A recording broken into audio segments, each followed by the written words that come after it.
ભેસ્તાન સિદ્ધાર્થનગર બ્રિજને આજે 23 જાન્યુઆરીએ ભારે ગાજવીજ સાથે ખુલ્લો તો મૂકી દેવાયો, પરંતુ વાહન ચાલકો આ બ્રિજ પરથી ક્યાં જશે તે એક મોટો પ્રશ્ન છે. વડોદ તરફથી સિદ્ધાર્થનગર ઉતરતા રેમ્પ પછી તરત જ રેલવે ટ્રેક આવે છે.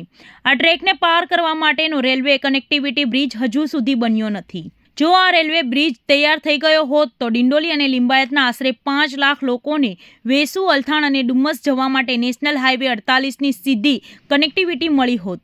પરંતુ પાલિકા અને કોન્ટ્રાક્ટરની આળસને કારણે કામમાં જે વિલંબ થયો છે તેના લીધે પાલિકાની તિજોરી પર 15 કરોડ રૂપિયાનો વધારાનો બોજ પડ્યો છે.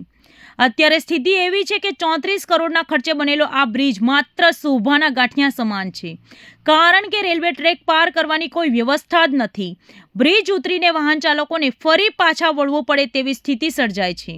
સવાલ એ થાય છે કે જો કનેક્ટિવિટી આપનારો મુખ્ય બ્રિજ હજુ 2 વર્ષ પછી બનવાનો હોય તો આ 600 મીટરના ટુકડાનું ઉદ્ઘાટન કરીને તંત્ર કોણે છેતરી રહ્યું છે? શું આ માત્ર વાહ વાહ મેળવવાની ઉતાવળ છે?